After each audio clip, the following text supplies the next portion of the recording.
آج 22 جون کو امریکہ نے ایران پر حملہ کر دیا اور براہ راست اس جنگ میں اسرائیل کا ساتھ دیا۔ اس کے علاوہ سب سے اہم بات یہ ہے کہ اس جنگ میں روس اور چین کا کیا کردار ہے۔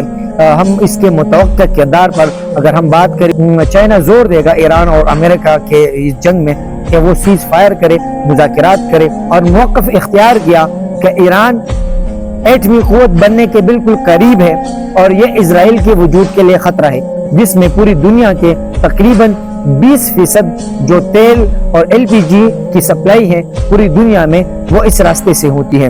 تو ایران کے پاس جو آپشنز ہیں اس میں ہے بارودی سرنگیں، اس کے ساتھ ساتھ ڈرون حملے، میزائل، سمندری فوجیں اور سائبر اٹیکس جو ہے سائبر، وہ اس پہ کر سکتے ہیں اور اس کے توسط سے یہ اس راستے کو بند کر سکتا ہے۔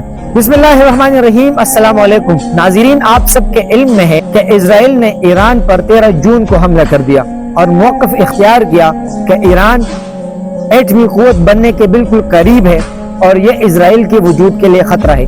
اگر ایران ایٹمی قوت بن گیا تو ایران یہ ایٹم بم اسرائیل پر استعمال کرے گا جو کہ اسرائیل کی تباہی کا سبب بنے گا۔ اس وجہ سے ایران پر حملہ کر دیا گیا اور اسرائیل چاہتا تھا کہ امریکہ اسرائیل کی حمایت میں ایران پر حملہ کر دے۔ آج 22 جون کو امریکہ نے ایران پر حملہ کر دیا اور براہ راست اس جنگ میں اسرائیل کا ساتھ دیا۔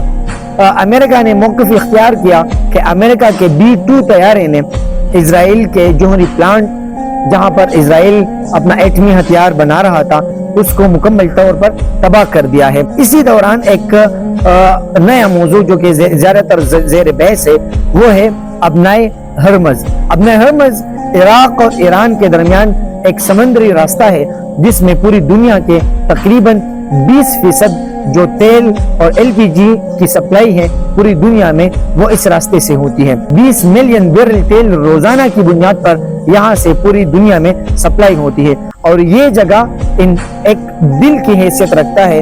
اگر یہاں سے سپلائی تیل کی اور LPG کی بند ہو جائے تو پوری دنیا کی معیشت پر اس کا بہت گہرا اثر پڑے گا۔ جن ممالک کو یہاں سے تیل اور LPG کی سپلائی ہوتی ہے اس میں خلیجی ممالک جیسے کہ سعودی عرب، عراق، کویت، عمان، UAE وغیرہ ہے۔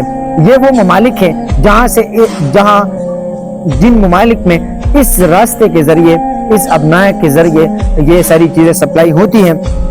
یہاں پہ میں آپ کو بتا دوں کہ ابنائے ہرمز میں عراق، ایران اور امریکہ کی فوج یہاں پہ تعینات ہے، یہاں پہ فوجی تنصیبات ان کی ہے، ملٹری انسٹالیشن ہے اور یہ جگہ جو ہے وہ اسٹریٹجک حوالے سے بڑی اہمیت کی حامل ہے۔ اس سے پہلے ایران نے خبردار کیا تھا کہ اگر امریکہ اس جنگ میں شامل ہوتا ہے تو ہم اپنے ہرمز کو بند کریں گے، اور آج ایران نے باقاعدہ طور پر اعلان کیا کہ ہم اپنے ہرمز کو بند کرنے جا رہے ہیں۔ اب یہاں پہ سوال یہ پیدا ہوتا ہے کہ یہ کس طرح بند ہوگا، اس کے بندی سے کیا ہوگا؟ تو پہلی بات تو یہ ہے کہ اس کی بندی سے یہ ہوگا کہ دنیا کی جتنی بھی ترقی پذیر ممالک ہیں ان کی معیشت پہ بہت برا اثر پڑے گا۔ ساتھ ساتھ تیل کی جو قیمتیں ہیں وہ پہلے سے اس میں بھی اضافہ ہو گیا ہے اور اس میں اور بھی زیادہ اضافے کے امکان ہے۔ اب سوال یہ پیدا ہوتا ہے کہ ایران نے کہا کہ ہم اپنے ہرمز کو بند کریں گے، تو کس طرح بند کر سکتا ہے ایران اس کو؟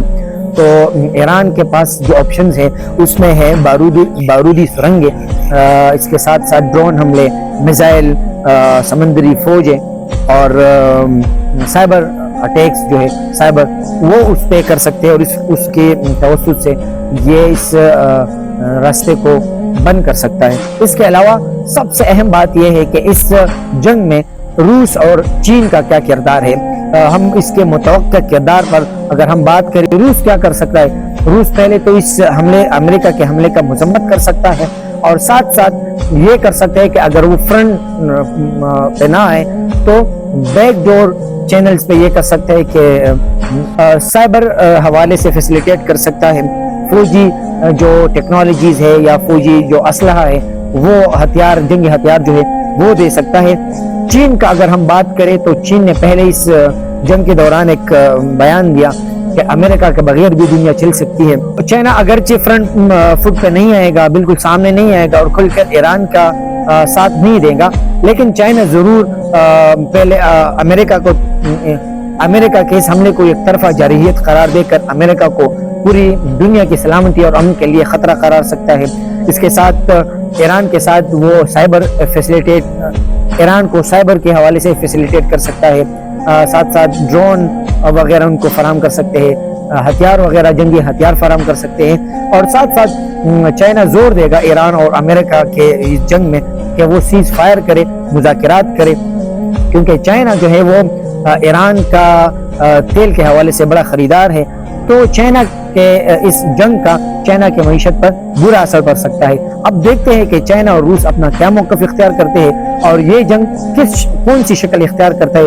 کیا یہ جنگ تیسری جنگ عظیم کی شکل بھی اختیار کر سکتا ہے؟ اب چند دنوں میں یہ سارا جو منظرنامہ ہے وہ واضح ہو جائے گا.